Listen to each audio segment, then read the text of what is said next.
Man, I swear, it's like every year I gotta do this. This is poor design. God.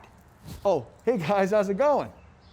I'm helping my buddy decorate his new place for Halloween.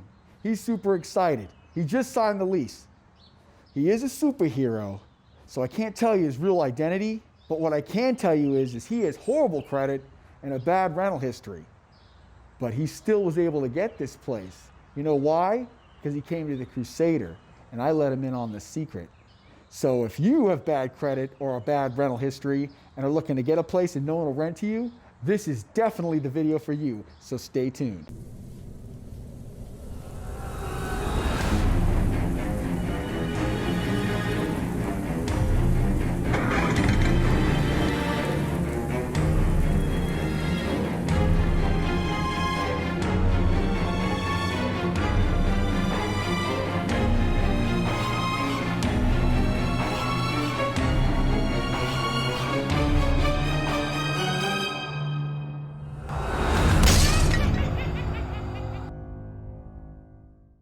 All right, so you got bad credit or you got a bad rental history. Maybe you've got an eviction in your past. Hell, maybe you're going through an eviction right now and you're trying to find a place to move to and no one will rent to you. Or if they will rent to you, they're gonna make you put down first, last, deposits, all sorts of money to even move in. If you don't have the money, what are you gonna do? What are your options? Are you gonna move back in with mommy and daddy? Not on my watch. Because the Credit Crusader is gonna help get your butt in a new apartment, even if you got bad credit or if you have a bad rental history. So how am I gonna do this, you may say? Well, I know a little secret that I'm gonna let you in on. So the secret is use a CPN. Well, what is a CPN? A CPN is a 9-digit number that you're gonna use in lieu of your social security number when you fill out the background check for the application at the place you're gonna try to rent. The trick is when they run the background check, they're gonna see what's on the CPN number and not what's on your social security number. So they're not gonna be able to see the eviction and all the bad credit and all the bad stuff. So that's how this works. Now, as far as being able to get a CPN and build it up, there's 2 ways you can get a CPN.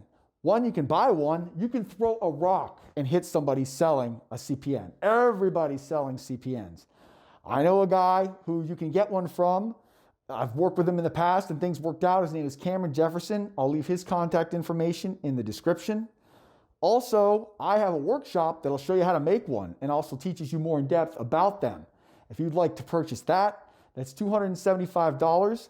And after taking that course, I guarantee you will be able to make a CPN and hell, as many as you want. If you're interested in getting that, you can reach out to me on Skype. That information is also in the description. And I'll send you the workshop and all the materials that go with it. So now that you know how to get a CPN or make one, what do you do next? Well, you got to build it up a little bit. This isn't going to take long. It's not like trying to make a CPN to try to get credit cards or loans or what have you. This is going to be fast. Get the CPN, start entering things into public records like the opt-in, opt-out pre-screen, listyourself.net, all that fun stuff. Then what you do is you want to add a trade line onto it. And when I mean a trade line, I mean an authorized user trade line that's small. It's only got to give you a credit score. So 6 months is all you need. It should probably cost you no more than $200 for a trade line like that. So drive out, this whole thing shouldn't cost you more than $400. If you do all those things, then when you go to apply for the apartment, you give them the CPN number instead of your social.